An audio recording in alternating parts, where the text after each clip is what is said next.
آج ایسا لگ رہا تھا کہ عدالت کوئی فیصلہ کرنا چاہتی ہے. جسٹس ارباب طاہر کی یہ خواہش تھی بظاہر، جو میں آپ کو ان کی گفتگو سناتا ہوں اس سے آپ کو یہ اندازہ ہوگا.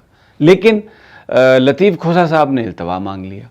انہوں نے کہا میں تیار نہیں ہوں. کس چیز کے لیے میں تیار نہیں ہوں؟ جیل رول کے حوالے سے.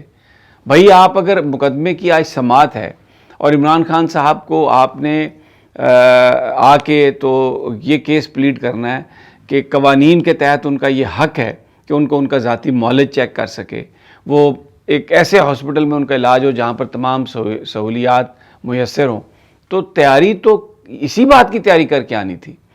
لیکن وہاں پر جو میں آپ کو بتاتا ہوں جو گفتگو ہوئی، ایک تو روسٹرم پر آئے لطیف کھوسہ صاحب، تو ان کے ساتھ اعتزاز احسن صاحب بھی تھے. انہوں نے کہا جی میں پھر رہا ہوں، مارا پھر رہا ہوں کہتا ہوں، لیکن یہ مجھے عمران خان صاحب کا کیونکہ میں نے وکیل بننا ہے، وکالت نامے پر یہ سائن نہیں کروا کے دیتے، اندر نہیں جو ہے نا جیل حکام جانے دیتے.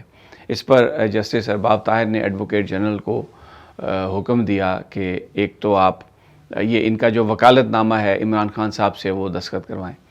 دوسری بات انہوں نے یہ پوچھا عمران خان ان سے اعتزاز احسن صاحب سے کہ آپ کا کیونکہ وکالت نامہ سائن نہیں ہوا تو کیا ہم پھر اس کو آج سماعت کو ملتوی کر دیں؟ تو اعتزاز صاحب نے کہا کہ بالکل نہیں، ہرگز نہیں، میں کوئی التوا نہیں مانگ رہا. یہ بڑا اہم فیصلہ ہے، بڑا اہم مقدمہ ہے، اس پر آپ اپنی سماعت جاری رکھیں، صرف ان کو یہ احکامات دے دیں کہ یہ میرا جو وکالت نامہ ہے اس کو سائن کروا دیں.